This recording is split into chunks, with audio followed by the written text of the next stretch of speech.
Why? See, discipleship is critical because that's what Jesus did, man. That was the purpose of actually the existence of the church. It wasn't just to build big buildings and for us to spend our lives doing multiple campaigns and to be wrapped up in programs that give us illusions that we're worshiping God when all we're doing is sitting and singing to ourselves. I think discipleship is critical because that's the call of the church. In Ephesians chapter 4, he says the main purpose of the church is to equip the saints. So in other words, how I see it is, here you have the world, and the church builds its organization, and we ask the people to come out of the world into the church building, and then we ask them to put on our t-shirts. We give them a new language, sing our songs, become a small group leader. We give them our job description, and then we ask them to go back into the world, and they don't know how to relate. That's why they only see church one day a week. The reality is, here's the world.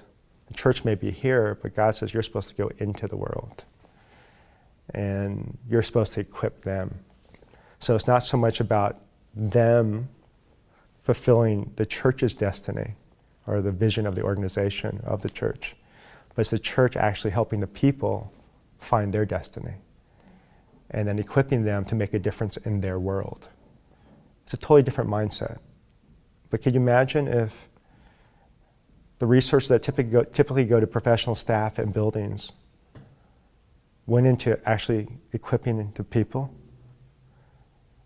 From a practical perspective, I've launched a couple consulting agencies. One from a secular perspective, which is mostly based in Asia, and then one here in the US and also Asia. And what I've realized is that people will pay high dollar for consultancy. If you do a C-level corporate executive, they're paying $5,000 to $15,000 for a consult. That's for like one consultation. It's a deep dive into who they are.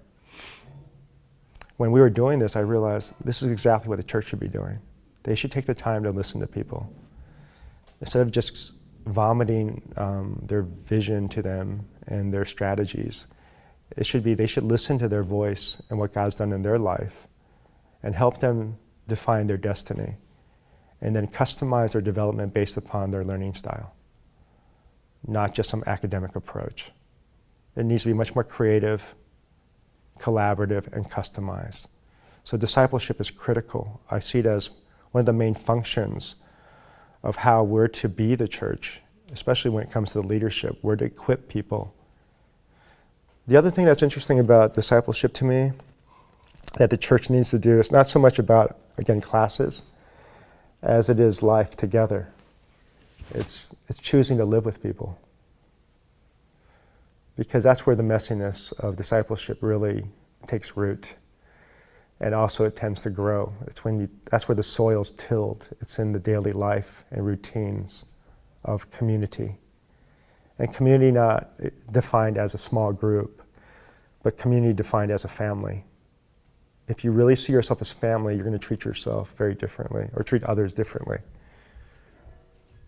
And then you'll see discipleship is not a program. You'll see it as real life.